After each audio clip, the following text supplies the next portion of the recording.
And now, Lifestyles Unlimited presents the Real Estate Investor Radio Show. Over the next hour, we unfold your map to financial freedom. You'll learn how to retire through investing in single-family and multifamily real estate. You'll learn how to create cash flow and build wealth so you can have the time and money to live the lifestyle you want. Welcome to the show. My name is Al Gordon, and as always, I'm working on your financial freedom. And on today's show, I'm doing so with my toes in the sand. I got a drink in my hand, and you're thinking about a Van Halen song, aren't you? Well, that's not where I'm going. What I'm talking about, or what I should be bragging about, is I'm actually hanging out on the beaches of Hawaii today. Now, you cannot hear the surf in the background because I have found an isolated place to do my radio show, and ironically, there's stuff I want to share with you, all the way from the land of the beautiful white sands. I have been living a lifestyle. I have been enjoying myself on God's creation. I have been having a wonderful time with my family in a little place called Hawaii. And I'll tell you what, it is gorgeous here. It's a little warm. I'll tell you that. It's a little bit warm. But other than that, it's great. I have been able to go into the ocean every day. I've been able to scuba dive. I've been able to snorkel. We actually went snuba-ing. Do you know what snuba-ing is? I don't even know if I said that right. So we went to do a thing called snuba. That's a lot easier to say. So my wife likes to snuba. So what is snuba? Snuba is kind of like scuba without the tanks. Yeah, and what they do is they give you a breather that you put in your mouth, and that breather is connected to a very long hose. It's about, 30, 40-foot hose or whatever. And they allow you to go in the water, and you're allowed to swim around in the water, under the water, while breathing from this breather that's attached to this hose. Now, this hose goes all the way up to the surface, and on the surface, they basically have an oxygen maker or a generator or whatever they call it. But what it does is it produces nice, clean oxygen at the rate you would get if you were in scuba gear, which would be a 21% oxygen mixture. So you're able to go down there and you're able to scuba for however long you want to stay down there. And the neat thing is, now all you scuba divers out there, you know this. The neat thing about it is she really can't go down that deep because she doesn't like the pressure against her ears. She makes it down to maybe 10, 15 feet. She can pop her ears once, and she's done beyond that. So she's not really dealing with any type of atmospheric pressure. So as a result of that, she can stay down there for a long period of time without having any negative effects on her body. Now, my wife is scared to death to scuba dive, and if she heard me telling you this, she'd probably smack me around the head and the ears. But yeah, she's afraid, she's terrified of scuba diving, but she's willing to go and do something called snuba because she feels that if something goes wrong, it's not that far to get to the surface, and she won't have the bends if she does surface really quickly. So we did this little thing called snuba. It was a really, really neat experience. My wife got to experience the coral. She got to experience all the beautiful different types of fishes around the Hawaiian Islands. And man, it just makes her happy. Now me, I like to go down into the blue. I like to get down 10, 20, 30, 40, 50, 60, 70, 80, however many feet I need to go down in order to experience the underwater aquaculture that's down there. And I tell you, there is some beautiful aquaculture in the Hawaiian Islands. Now, what I want to talk about today, and the reason I want to do this show today, is I want to share with you the concept that you can be invested and you could be doing exactly what I'm doing right now. Yeah, I'm serious. I'm serious as a heart attack, as a matter of fact. The point I want to make is that I'm invested in a lot of property. I currently have, what was my unit count? 754 units and a single-family house that I do not live in. Yeah, now that single-family house, it's actually in escrow right now. Yeah, we made the decision before we came out to Hawaii that we were going to sell the property. So we met with my realtor, and she did all the things that needed to be done. She put that property on the market, and well, she got it sold. She got it sold last week. Now, I didn't bring it up on the radio show, mainly because I was talking about other things that I thought were more important to you. But that property did sell, and that property is going to go through the escrow process. Now, do I have to stop my vacation here in Hawaii to go back to Texas to deal with all that? No. Not even close. Not even close. Why? Because I have somebody on my team taking care of me. I have somebody on my team that is very well qualified, who has a fiduciary obligation to me, and she's taking care of all the day-to-day stuff that needs to be taken care of. Now, if I need to sign something, it's as simple as she can just fax it to me. There's all this software that I have on my tablet that allows me to electronically sign my documents, and I can send them right back. It's real easy. It's super easy, and I can do it from the beach with my toes in the sand and a drink in my hand. It's really, really cool. So you're probably wondering, okay, how is it I can get into a soundproof environment with my toes in the sand? I came to the soundproof environment. I brought a bucket of sand with me. Yeah, I did. I laid down a beach towel right here in front of me. I poured the sand on it, and I got my toes in the sand, and it feels really, really good. Yeah, because I would do that for you. Okay, I'm doing it for me. Let's cut to the chase. I came to Hawaii. My goal is to keep my toes in the sand for as long as I can because I'm only here for 2 weeks. Game plan was this. Hey, we're doing a family thing. We're going to Hawaii for 2 weeks. We haven't done it for in 10 years, and we're just going to get it done. I've got the whole family together. Told the kids, here's the deal. I'll provide you a plane ticket. I'll provide you transportation to a place to stay. I'll provide you that place to stay. If you're around, you can eat with us. If you're not, you're on your own. Have fun in Hawaii. You know what? Haven't seen much of them. You know what they're doing? They're living their little version of the lifestyle. Yeah, you know what they've been doing? They've been island hopping. And my daughter's like really big into hiking. So, I mean, you want to talk about hiking in some of the coolest places where you just, you go like 2 miles down a trail and all of a sudden you see the most majestic waterfall ever. Or you find a spot where there's multiple waterfalls and they're all actually diving cliffs. Yeah, that's the kind of stuff she's finding. Not to mention the flora, the fauna. I mean, she's just in love with the place. My phone gets blown up by all the pictures that she's taking. Yeah, and I finally learned how to use Instagram. Yeah, I did. I had to because she was blowing up my phone. She said, "Dad, there's an easier way." I go, "What's that?" She goes, "A little thing called Instagram." I go, "I don't know how to Instagram." She goes, "Let me show you." And so she showed me, and it's not that hard. Okay, it's not that hard. Okay, but getting back to why we're here. We're here in Hawaii because we can be in Hawaii. I'm doing my radio show from Hawaii because I can do my radio show from Hawaii, because I can find a place that can accommodate me for the hour that I'm going to spend with you. I've got my little trusty Comrex device right by my side. This thing travels with me. It's the size of a, how would I describe this thing? Do you guys remember the old brick phones? Remember those things when cell phones first came out? I know some of you are too young to remember those things, but it's about that size. So it's fairly compact. It fits in my suitcase. It weighs like 2 pounds, and it's got like a cellular modem on it, and then I just pack up my microphone gear, and it just occupies a little piece of my luggage, and that's it. I'm able to talk to you from anywhere in the world as long as I get a cell phone connection or an ISDN line. Yeah, those are the two things that I need. If I can't get either of those, oh well, you probably going to listen to Andy or Mike. Yeah, it's just the way it is. All right, so let me get back to what I was telling you about this property that we're selling that's in escrow and how much work I've put into getting this property sold. I pretty much have explained to you more. I spent more time explaining to you the process than actually going through the process. Does that make sense? Yeah. The bottom line is this.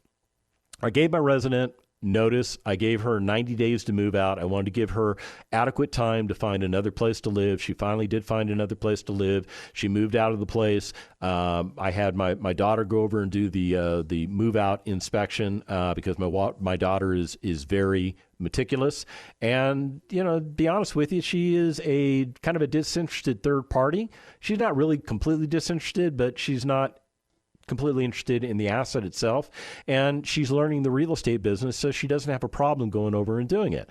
She did the walkout through inspection with the move-out inspection with the resident, and everything was fine. Everything's fine. We're gonna send we already did before we left. We sent the resident back her entire deposit because the only thing wrong with the property would be normal wear and tear. I mean, she lived in the property for 4 years, so you got to expect a little bit of wear and tear.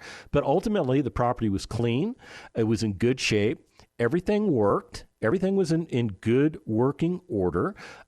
She changed the filters on the air conditioning system every month. She took care of the yard. The place looks really nice. It shows really well. All we had to do to get it ready was I had to have one of my contractors go over and do some touch-up painting and some things like that, just to make it presentable.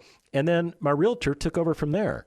She had the home staged. She took photos of it. She got the thing blasted out across the universe, put it on the multiple listing service. Next thing we know, we've got 4 or 5 offers on the property, and we selected the best offer, and we took it. And we told those people, congratulations, you bought yourself a new home, and we're going through the escrow process right now. Now, this property won't close until after we leave Hawaii, so we don't have to worry about anything, with having distant signing. You know what distant signing is? You ever heard of that? So what it is, it's that's what I call it. It's probably not what it's called, but basically what you have is you have an entity that will come out and do a notary service for you, and they come to you. Yeah, you don't have to go to them like you would go to a title company, like I usually prefer to go to the title company. No, they have a notary that comes out to you. They have all your documentation there.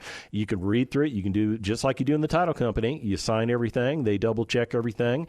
They confirm it's your signature. They notarize your signature right on the spot. And then when everything's done, they just mail everything back to the title company. You don't really have to go anywhere. You're just out maybe 15, 20 minutes to go through the process. Unless, of course, you want to read all the documents, in which case you'll be there a lot longer. Yeah, you will be there a lot longer. A lot of documents.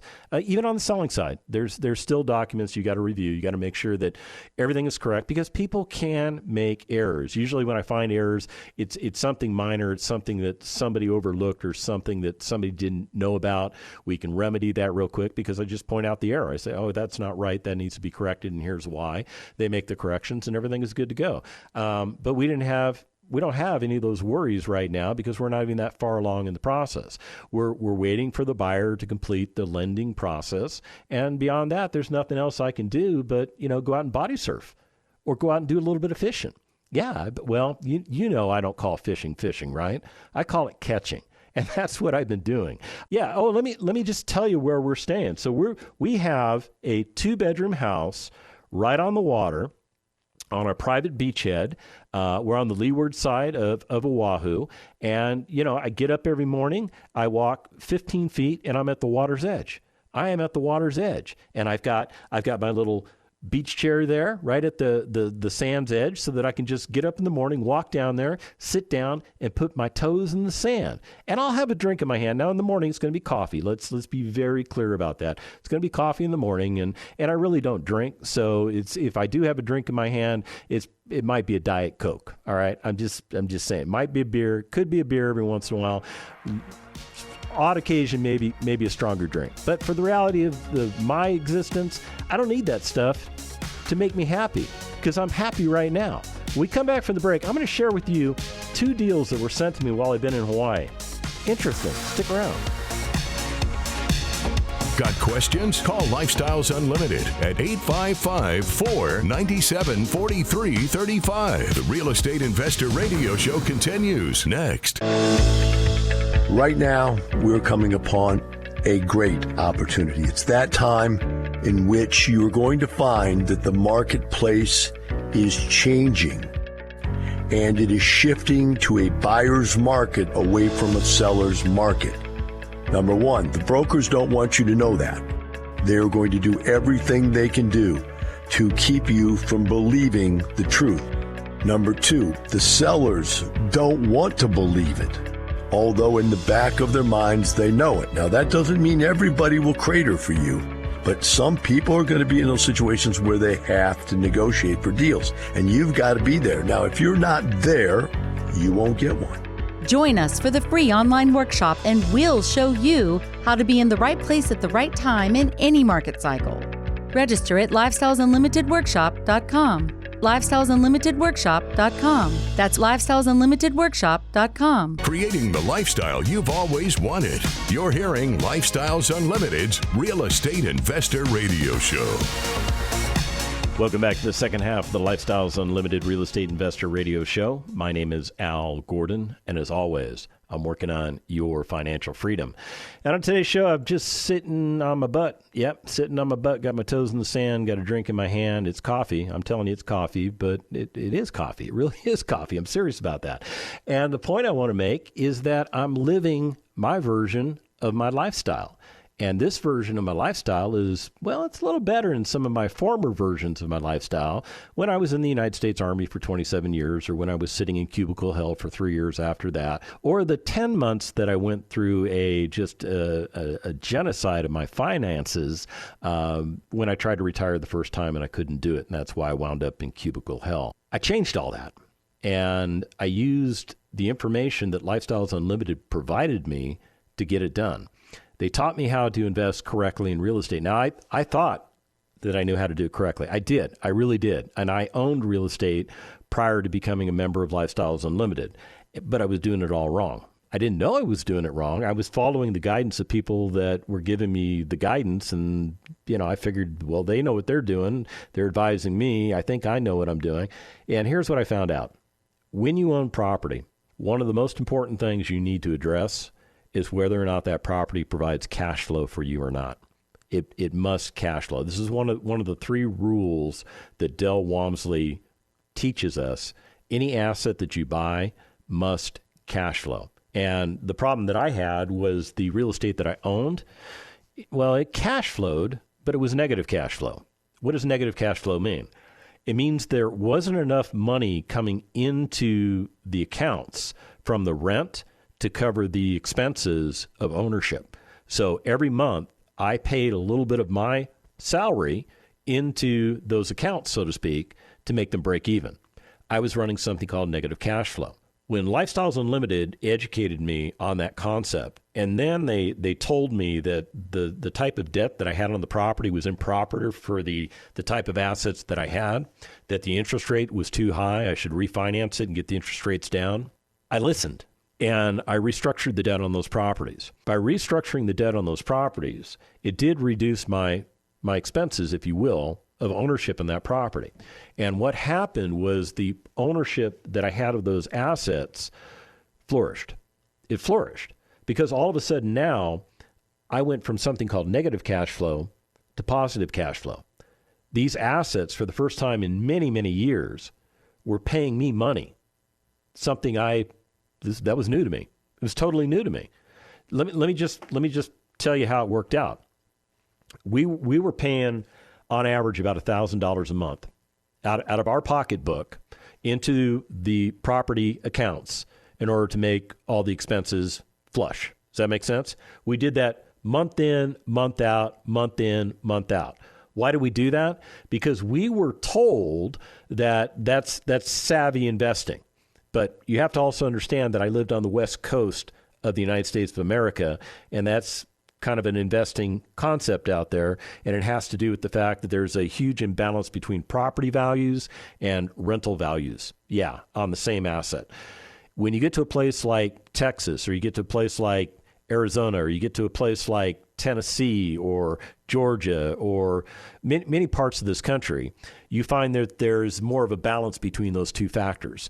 And when you start investing in those types of assets, they start producing better returns for you, much better returns. Now, these assets that I own, they're actually in a decent part of the country where I should have been getting positive cash flow. But because I had been advised to invest a certain way, I wasn't getting positive cash flow. And I thought that taking all the expenses and taking all the depreciation was all that I could really benefit from those assets. Yeah. Boy, was I wrong. I was completely wrong. So I went from a negative $1,000 a month to a positive $1,000 a month. Yeah, that's a $2,000 swing. And then after we restructured these assets and got them operating correctly, because now we knew how to operate properties correctly, we realized that the rates of return that we were getting on those assets were diminished because we had so much equity in those assets, and we needed to tap into that equity. But the problem was because we had so much equity in those assets and we'd owned them for such a long period of time, what we needed to do was we needed to do something called 1031 exchange. So we did, for every duplex that we owned, we sold it and we used a 1031 exchange, and that's a legal process where you defer the taxes due, and as long as you buy a follow-on property and you do it in accordance with 1031 exchange law, it works out great. So we traded in each duplex for a single-family house in the San Antonio market. That was a good choice on our behalf, because what happened in the San Antonio market was we got into a period where it was a pure seller's market. Prices just went through the roof. And we wound up selling 2 of those 3 assets that we did the 1031 exchanges on. Now, the one that we have left, the very last one that we have left, is the one that we're selling right now. The reason we're selling that asset is because we have well over $100,000 of equity sitting in the property. So the return on equity is not favorable. And now think about this. If you had $100,000 in your hand right now, and I told you that you could buy 3, possibly 4 single-family houses with that $100,000, would you do it? Now, some of you would go, no, because I don't know how to, and you'd be very wise. Some of you would go, yes, I would do it, but you got to teach me how, and you would be very wise too. But the ultimate thing is we had $100,000 sitting in one house that wasn't returning that much return on our investment. Does that make sense? So it makes sense for us to divest ourselves of that asset and then buy 3, possibly 4 assets to replace it. Now, if we were going to buy single family, that's exactly what we would do. What we're going to do is we're going to buy multifamily assets with it. We are finally converting our very last single family asset into a multifamily investment. Yeah, so what we'll probably do is we'll probably find something, well, we're not really sure yet. Here's what I've been noticing since I've been on vacation. There's a lot of properties that are available for sale that will give you the opportunity to take your money, invest it in, and then double your money or better in a 1-year time period.